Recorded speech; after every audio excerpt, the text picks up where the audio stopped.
it's the same premise for many men with just a different storyline, where the father was basically trying to toughen their kid up. Yeah.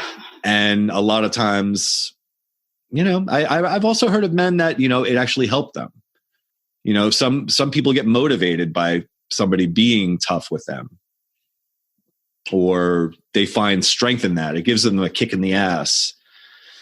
It just didn't work for me. And never has. No. It just crushes me. Welcome to Confessions of a Financial Advisor, the antidote to conventional financial wisdom. My name is Al, and I've been a financial advisor for over 20 years. This podcast will explore the emotional and psychological factors that affect our behaviors. All of the other financial podcasts out there will talk about the numbers and the math. We will confront the stories that we all fuse with that ultimately set the course for our lives. I am not looking for new clients and have no intention on running for any kind of office.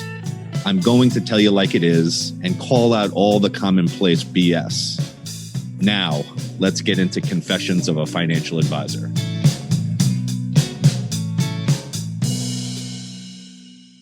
This is episode 25, Harsh and Tender. I'm here with Diane, my co-hosts. Hey, Al. My partner in crime. We've just been talking a while about Harsh and Tender.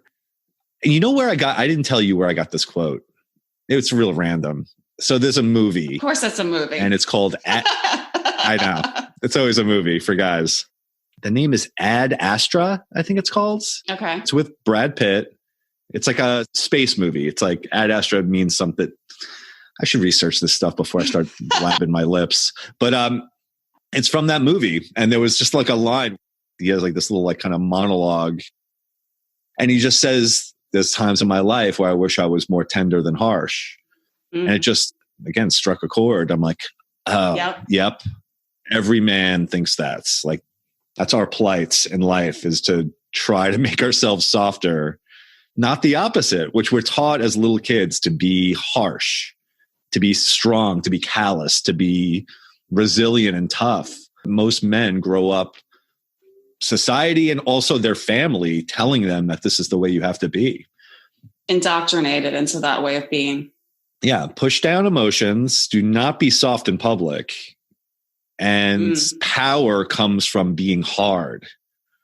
So power and strength are synonymous with harsh and being tough. And it's the opposite. It's literally I totally disagree with that. Well, it's not true. I mean, that's pretty much in reality, that is not true. Yeah. And I think of like the football coach that is screaming at the team. And then you think of also the other football coach that's more encouraging. And supportive. And that's supportive. And I've experienced this in my life with all my coaches, like growing up playing soccer, even like the sales manager that I first had at the big insurance company where I was cold calling was freaking awesome. Like the most encouraging guy. Yeah. Soft-spoken, always calm, never got worked up, never like get into a frenzy and come on, let's go. We got to make more phone calls. Let's move it. What's wrong with you? And other managers were like that. And he was just like, no, just take your time. It's fine. And everything was very soft and encouraging. And that always helped me. Yeah. And again, we have the same mentality because anytime somebody's like real harsh with us, we just kind of turn off. Like, I'm like, nope, I'm out of here. Yeah. You can keep that for yourself. It's like, nope. Yeah. It's almost like this deer in headlights for me. I'm like, I don't react well to that. Like that's not even doing remotely what you want it to do. Right. Well, it's doing the opposite. Talk about opposite. It's all opposite. Yeah. It's doing the polar opposite of what you're trying to motivate me. And I don't want to do it. Now I'm like, I'm just going to sit here. I'm not doing anything. Very true. And it's not even like the rebel in me. It's just my reaction. I just get turned off. I'm like, get the hell away from me. I don't want to hear that. I don't want anybody yelling at me. I'm not a confrontational person. I'll take encouragement any day over tough love or whatever. So, but then, all right. So fast forward into adulthood. Now I'm talking from the male perspective, but because I think harsh is just a natural tendency of a man, whether he's a parent, he's this way towards his friends, towards a spouse or partner. Mhm. But I think it all originates from how harsh he is with himself. Right. So when you're that drill sergeant of yourself, Yeah. of Your own worst you're critic. not doing Women enough. experience that too. In a different context, probably. My right? mind is a very dark place. I am by far my own worst critic. I beat myself up. That's the default setting. My default is not to be gentle with myself and to give myself time and space. That's interesting. Yeah. Because we also said on the other side of that was that women are by nature more nurturing. They know that like a person's heart needs to be expressed, not suppressed or hardened. Yeah. We're coming to it from the same place. We're both hard on ourselves, but outwardly you're tender, and outwardly a man feels like he has to be harsh. Like he has to, like, especially when it comes to children, the tendency is to be harsh with them because you want to toughen them up. You want them to be resilient. Because the world is a tough place and the world is going to knock you down. I can see the reasoning behind it. However, there's a way, I think, to show up in the world and navigate challenging life circumstances without being a total jerk, without being too harsh, while still retaining some amount of tenderness. Yeah. There's a way of doing it. I think it's more through example than through either one of those, like being harsh and tender. Maybe it's just the way you move in the world. By example, you're showing somebody how to do it. I think there's times to be harsh. I think there's times to be tender. I think most men gravitate towards the harsh. It's the easier reaction because it's anger. It's fear, then anger, and then the anger comes out and you're harsh, right? Because you're fearful that your kid is going to be soft and then they're going to get hurt. You don't want to see them get hurt. So it's coming from a place of fear that you think they're going to get hurt by the world. Perceived protection. Yes. And also it happens with a significant other, like a spouse or a partner. Like, for instance, like what? Money is always like the big thing within relationships, right? Where one of them. You see like one spouse being harsh to the other one. Like, why are you spending all this money on the credit card?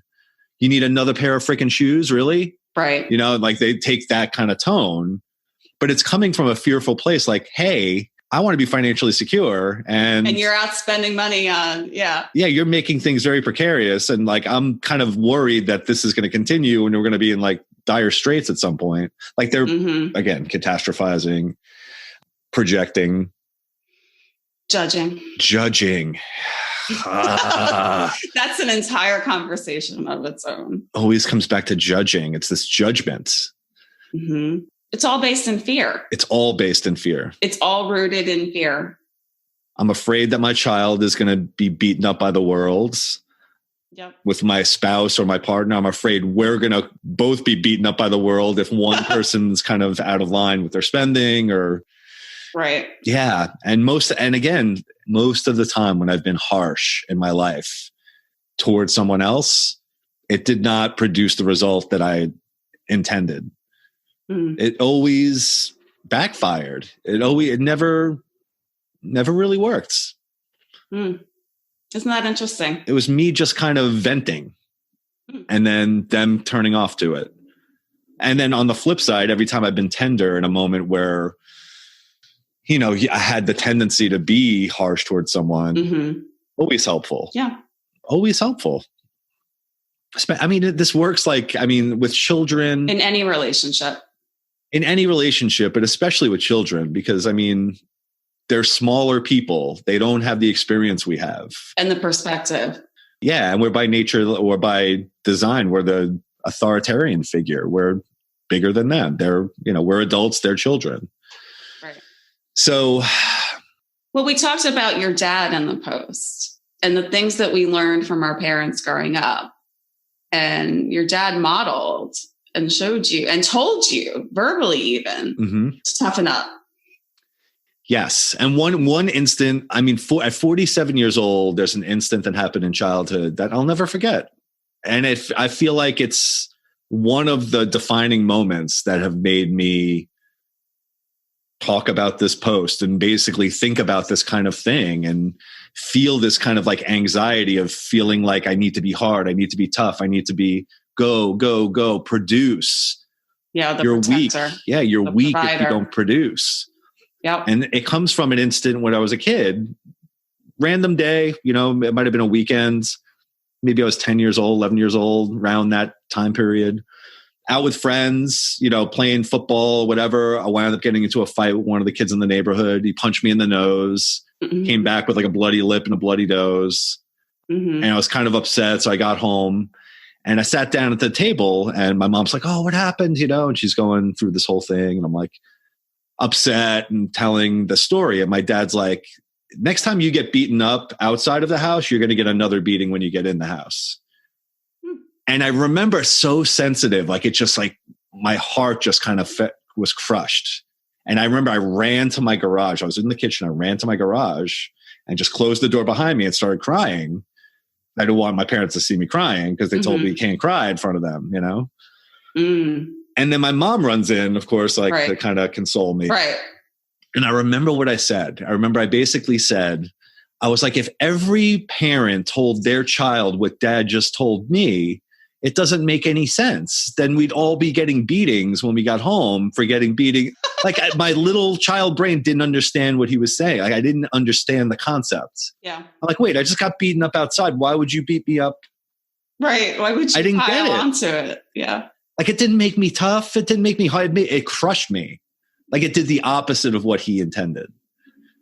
Because I think, obviously, as an adult thinking back on this, I think of what his intention was in that moment. Not that he had some grand master scheme. plan, right?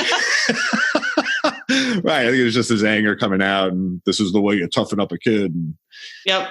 But it did the opposite. And again, at 47, from an 11-year-old kid, I carry that with me today. Like that's, and I react from that kid's perspective. Like, I got to be hard. I got to be hard. Somebody will kick my ass if I don't kick someone else's ass. Like it's what a fucked up kind of way to now just talking about it sounds, I think many men could probably relate in some way. It's not the same story. It could be the same as like the dad details yelling. differ. Yeah. I mean, the level of trauma and abuse differs, but we all have wounds from childhood. It's just a matter of what they look like. But yeah, we still carry them, you know, decades later.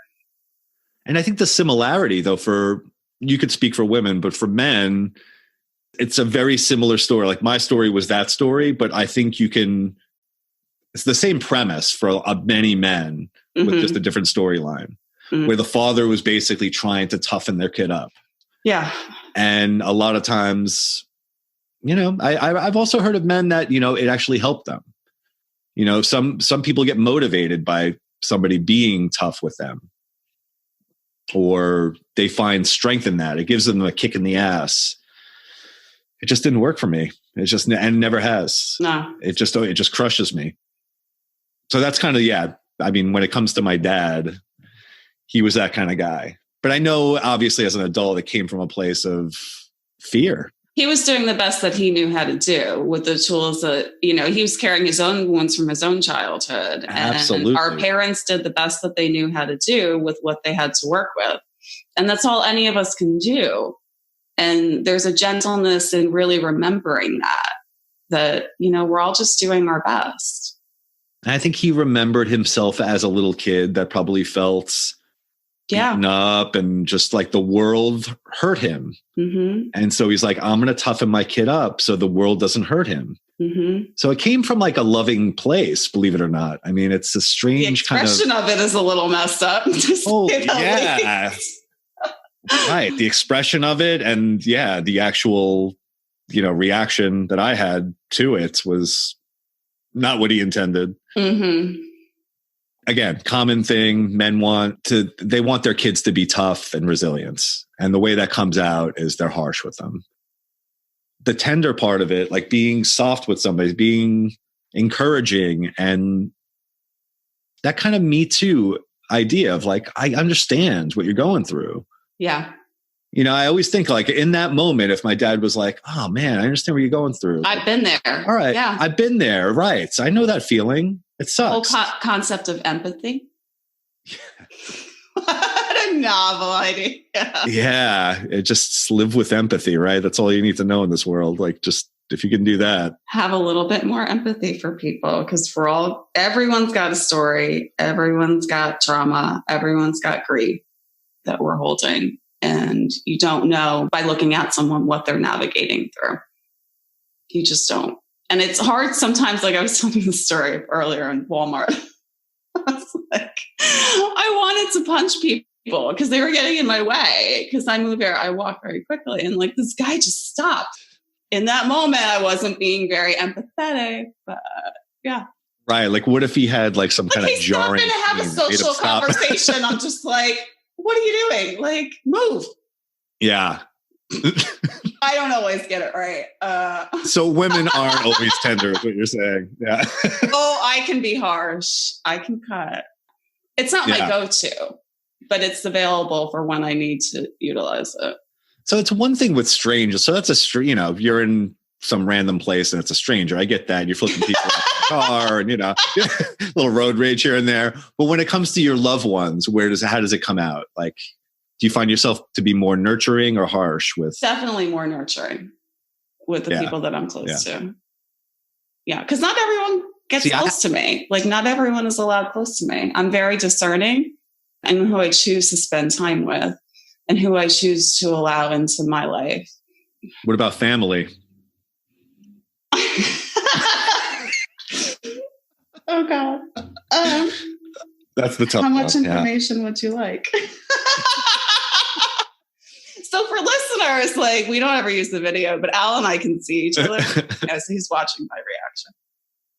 Family. Well, I have some very clear boundaries. I think we've talked about this before. There are a number of reasons that my family lives in certain parts of the country and I live several hundred miles away. You have 3 days, 3 days of tender in you. And then harsh is coming. That's stretching it. That's stretching it. Like, I get home, I'm like, I need a nap. Like, I just can't. Like, I get on the plane and I'm just like, oh, fuck me. Like, yeah. Oh, I get to even, they drop me off at the airport. Like, I'm sitting in the airport lounge. Like, oh, relief.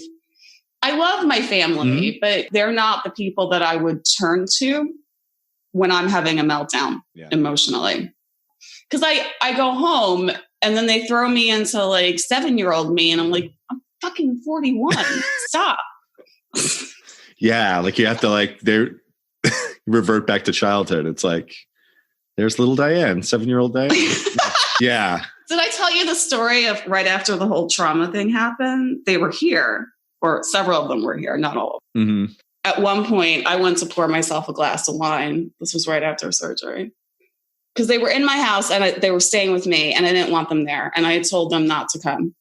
And then they arrived anyway, against my wishes. Like, I wake up from anesthesia to the news that my parents are on their way. And I'm like, I didn't ask for this. Wow, let me hold this.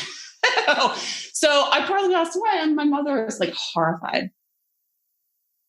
Like, what are you doing? You're on, what is because you're on medication or something? Like, you're on narcotics. I'm like, it's freaking ibuprofen. Like, so I took my wine, went and sat outside. And then when I came back inside, my mother looks at me and says, you have just proven why you need us here, because you are incapable of making appropriate decisions. And I was like, I'm out. Like, I went upstairs to my bedroom, closed the door. I'm like, done.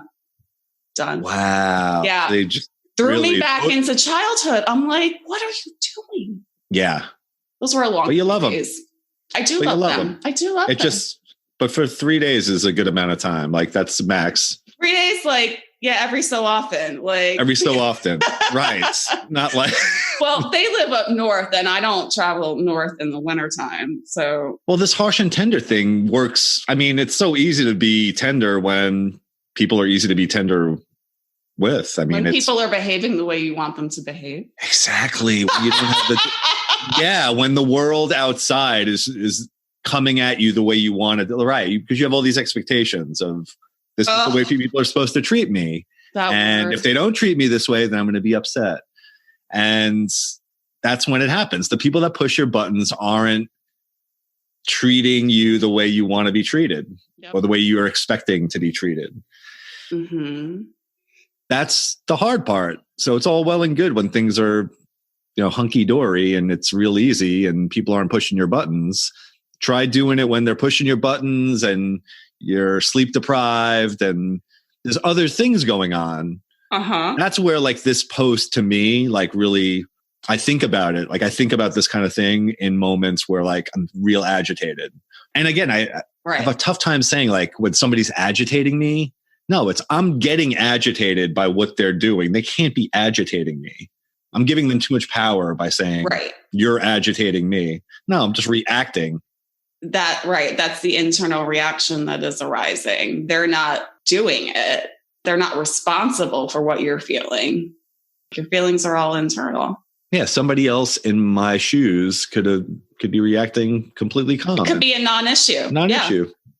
Yeah. And again, I think it comes back to that remembering, like just remembering this because I forget about it.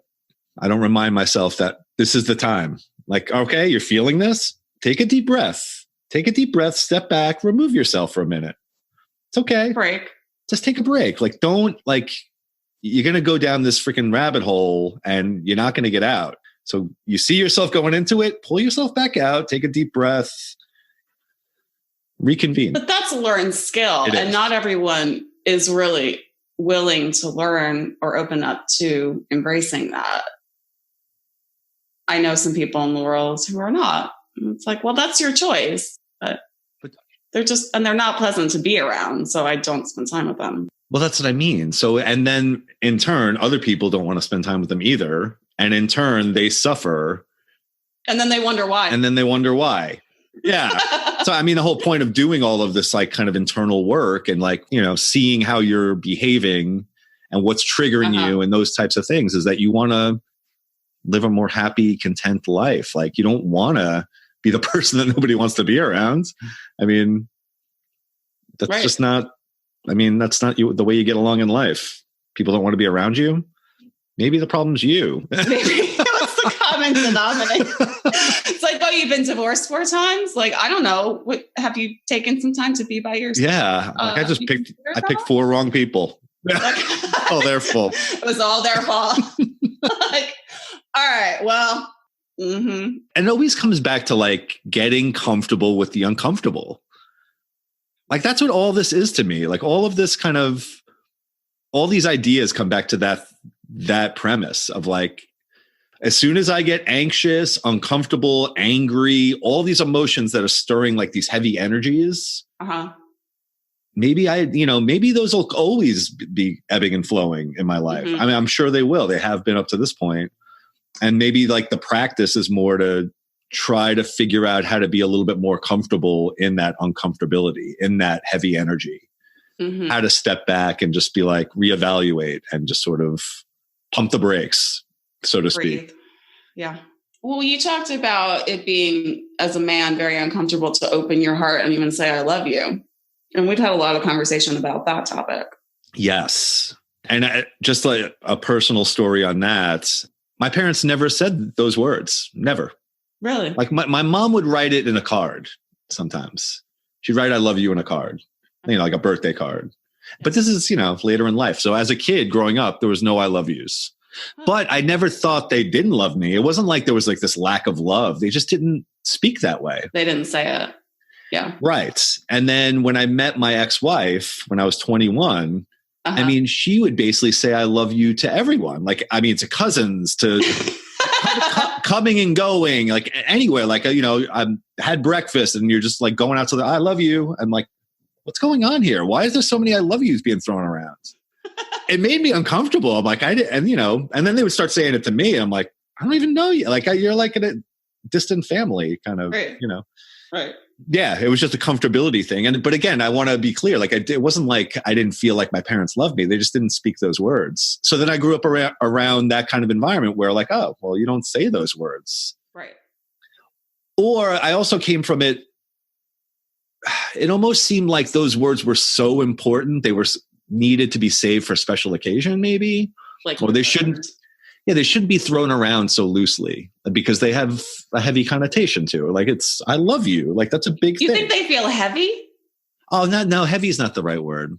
I guess so important, like so meaningful. They feel so meaningful that like I don't want to just throw that around to everybody. So this is the thought process I had. Don't get me like I say I love you all the time listening. now. No, I'm fascinated. Tell me I'm more. like the I love you guy now. Yeah. So you've said it to me. Yeah. I say it to my friends. I say it to my daughter repeatedly. She's probably like rolling her eyes half the time. Yeah. Enough, Dad. Yeah. I just had to jump that hurdle. Like, cause I wasn't exposed to it. And then going from that to my ex's family who literally said it more times than I've ever heard a family say it. Mm. I kind of started to learn. And then the funny thing is it first came out with my friends. My friends and I would say that kind of stuff, which was great. It was more like a loving kind of relationship with my friends. Right. It took me a while to incorporate that into like romantic relationships, into, family, that kind of thing. Yeah. So again, it still feels a little bit strange, uncomfortable, but I'm working with it. It's getting there. It's just, it seems so easy for some people. Like some people just love saying those words, love hearing those. I say it all the time. I don't even know that. I don't even care to hear hearing them. I don't care, but I do say them a lot. You don't feel like a sense of like warmth, like when somebody says it to you? Yeah, I guess I do. But like I told you, I've written about, if I were to be in a partnership, I would rather hear, instead of I love you, I would rather hear I choose you.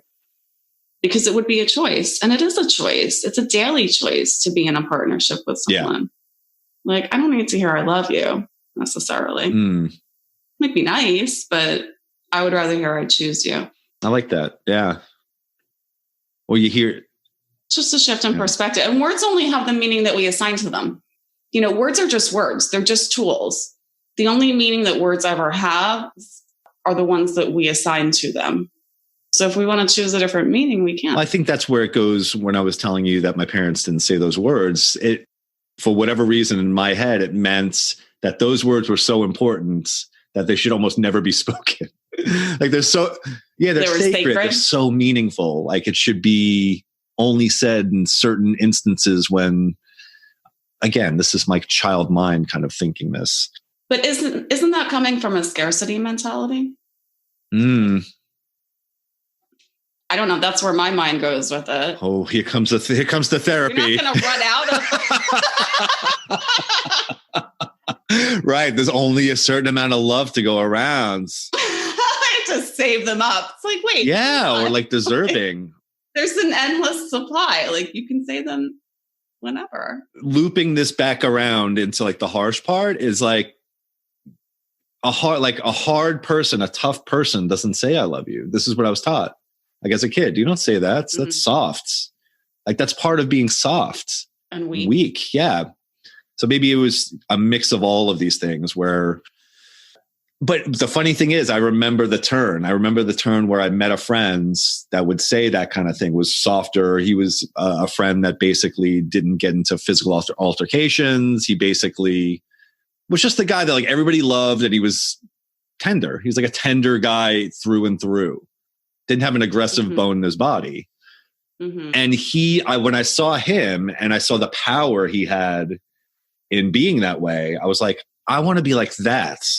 Like I'm like, all this harsh shit is not serving me well. Like I feel like shit and it makes me feel terrible. And I don't feel like on the inside, I'm projecting this hardness, but it's not me.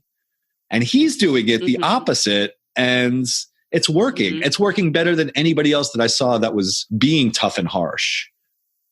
So I was like, wow, there's power in being loving and being kind. And don't we all want power? Yeah. Mm-hmm. And it comes, but again, the people being around you, like the people wanting to be around you, they want to be around people that are kind and loving and tender. I do. I want to be around those people. Those people make me feel good about myself. They're uplifting, and yeah, there is a lot of power, and easy to be around and supportive, and people gravitate toward that. good listeners. Yeah, I just collect people around Charlotte as I go about my day. Well, it's why I love talking to you. I mean, you're easy to talk to, and I can't tell you how you're open-minded. Yes, I can't tell you. It's just so easy to be around you. I hear it all, but like Lyft drivers tell me, you really are just easy to talk to and be around. It's been an absolute pleasure. Yeah. We're just chatting the whole time. But I have a harsh side too. Mm-hmm. It doesn't come out all, like I have to be pushed pretty far. Yeah. But push me far enough. Steel wrapped in silk, right? Again, you could have a tough side, but it's the way you are towards people that, in general, and that also are reciprocal, right? I mean, people that are harsh towards you, I'm sure they get harsh right back. You could spit a little venom. Yeah.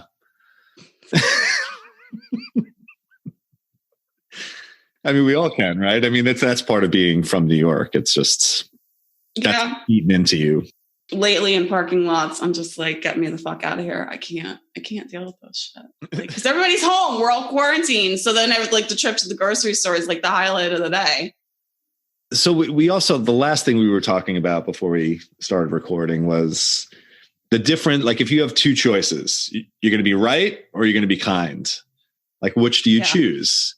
And I do enjoy being right. Right. But like in the context of being harsh and tender, it seems like being right is like the harsh view. Mm. Tender is just, listen, you could be right. It's okay. I'm just going to be nice to you. Well, we can have a difference of opinion and still get along. Like you can have a different opinion about something than I do. And we don't have to argue about it. Like we don't even need to talk about it then. Like we can agree to disagree. And I think that does take a level of strength to be willing to embrace that not everyone's always going to agree with everything that you think. Yes. And it's going to be the intensity of the moment. And it's going to be how important the issue or topic you're talking about is. So for like the one you just mentioned about your brother, after that happened, then he said to you after like your mom said what she said, mm-hmm. that this is why you need our help. And like, that's a tough one, right? Because now it's an intense situation. You're now brought back to your childhood. I mean, it's one thing when you're just having a conversation about some random topic with a friend. Yeah, you're not going to be, who cares if you're right? You're just having a conversation. I was a little angry at that point. I will admit. And my family was actually very understanding. And I really do have a good family. And I do love them. And we say I love you all the time.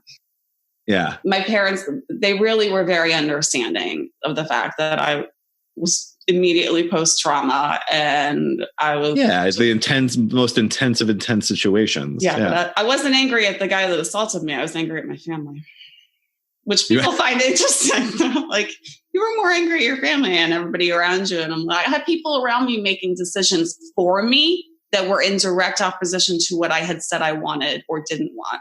I didn't deal well with that.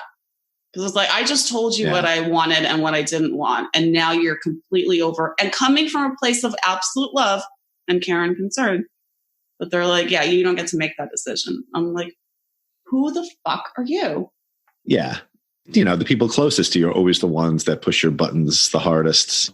And the fastest. The fastest. Yeah. Yeah. And I always think of that, like living together with someone, like that's just... It's such a tough thing to do when you live with somebody, especially with this whole quarantine going on, where people are now with each other 24/7. There's going to be a spike in the divorce rate. Oh, man. I mean, it's just all, you just conjure this stuff up in your mind. It all begins internally. Yeah. You're having so much opportunity to be in conflict. Whereas like in normal life, you have plenty of separation where like you can kind of go off and come back and then go off and then come back. Now it's like, no, now you just came back and you're staying back. Yeah. So that's harsh and tender. Mm-hmm. Next week, we are going to have preventing the big mistakes. Yes. And I think of this in many different ways. I mean, finance is definitely one, but I mean, God, relationships, career. We can take that in several different... Yeah, friendships, career, preventing the big mistakes. I always think of, I've been listening to a couple of books. The name of the book is called Finding Tess. I don't know if you've heard of this. It's about I haven't. It's basically like a documentary type book, and it's about a girl named Tess and her their struggle with her heroin addiction. She basically got onto Oxycontin and at a young age, and then spiraled out of control, and then wound up being murdered. And at the end of the story, started being murdered. It's a really intense story. The book previous to Finding Tess is called Dope Sick. And it's about the United States war with these companies that are producing these pain drugs that are supposed to be, quote unquote, to manage pain. And they're being abused, and like people cannot get off this shit. Right. So I think of preventing the big mistake to me is like, I always told myself, like, don't ever do heroin. I'm like, you want to smoke pot? Okay. You want to drink? Okay. You want to do some acid? All right. Do those things. Don't do heroin. Don't do crystal meth. Don't do these like ridiculous drugs that you've seen in these past, situations that people have gone down the tubes, like doing that kind of stuff. So that would be like, to me, like one of the preventing big mistakes, It's a pretty good boundary.